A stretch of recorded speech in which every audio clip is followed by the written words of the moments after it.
আম্মুর হাতের এই খিচুড়িটা হলে আমাদের আর কিচ্ছুই লাগে না, কারণ এত বেশি পছন্দ সবার এই খিচুড়িটা। সবাই তো ঈদের দিন মাংস পোলাও ফিরনি সামাই খাই, আর আগে আমরা ঈদে খাইতাম আম্মুর হাতের এই মজাদার খিচুড়িটা। আমাদের ঘরে সবাই এটা অনেক বেশি লাইক করে। দেন পোলাও মাংস এগুলো সবকিছুই ফেল আম্মুর হাতের এই খিচুড়ির কাছে। গল্পটা পরেই করি, চলেন আম্মু এই খিচুড়িটা কি কি দেয়, মানে কি কি দিয়ে রান্না করে। খিচুড়িটা রান্না করার জন্য কিন্তু এখানে আম্মু ভাতের চাউল নিয়ে নিয়েছে, এটাকে ভালোভাবে ওয়াশ করে নিয়েছে। তারপর গরুর মাংস তো আপনাদের সামনেই দেখলেন উঠিয়ে দিল, এটা তেলযুক্ত মাংস। তারপরে বেশি করে পেঁয়াজ মরিচ দিয়ে দিল, আর এগুলো কিন্তু সব ধরনের বাটা মশলা হাতের মানে পাটায় বেটে নিছে। দেন কয়েকটা দালচিনি, কয়েকটা এলাচ দিল। তারপরে আর এই পাতাটা হলো বজের পাতা, কে কে চিনেন কমেন্টসে বলবেন। তারপর সরিষার তেল দিয়ে লবণ দিয়ে হাতে ভালোভাবে মেখে পরিমাণ মতো নর্মাল পানি দিয়ে দিছিল। তো যাই হোক, পানি দেওয়ার সময় আর মাখার সময় ভিডিওটা নিতে পারিনি, মনে ছিল না। মনে হওয়ার সঙ্গে সঙ্গে দৌড় দিয়ে চলে আসছি, তো দেখি বলো উঠে গেছে। দেন একটু সুন্দর করে নেড়ে চেড়ে দিলাম, ঢাকনাটা ঢেকে দিলাম। এখন জাস্ট কিছুক্ষণ ওয়েট করব। তো যাই হোক, এই তো খিচুড়িটা কিন্তু অলমোস্ট হয়ে গেছে। এটা যেহেতু লেটকা খিচুড়ি, এর জন্য কিন্তু আর জাল দিতে হবে না। খিচুড়িটা অলমোস্ট হয়ে গেছে। এখন একটা বাটিতে সার্ভ করে নিচ্ছে, আমার বাচ্চাদের খাইয়ে দিব। বেশি করে বেড়ে রাখতেছি যাতে ঠান্ডা হয়,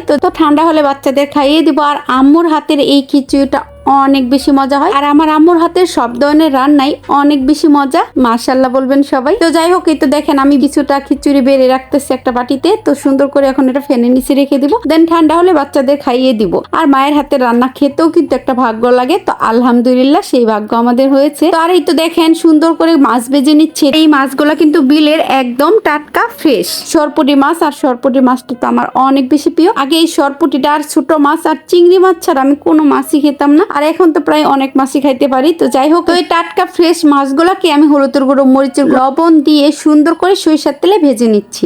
আর মাছ ভাজি খেতে কে কে লাইক করেন অবশ্যই কমেন্টে জানাবেন। আর এই মাছ ভাজা খেতে কিন্তু আমার অনেক বেশি ভালো লাগে। তো যাই হোক, মাছগুলা ভেজে নিচ্ছি, আর এদিকে খিচুড়িটাও কিন্তু ঠান্ডা হয়ে গেছে, বাচ্চাদের খাইয়ে দিব। আজকাল রান্না বান্না মাছ ভাজি আর মাংস বুট দিয়ে আম্মুর হাতের লেটকা খিচুড়ি। তো ভিডিওটি কেমন হলো অবশ্যই কমেন্টে জানাবেন। আজকের মতো বিদায় নিচ্ছি, আল্লাহ হাফেজ, টাটা।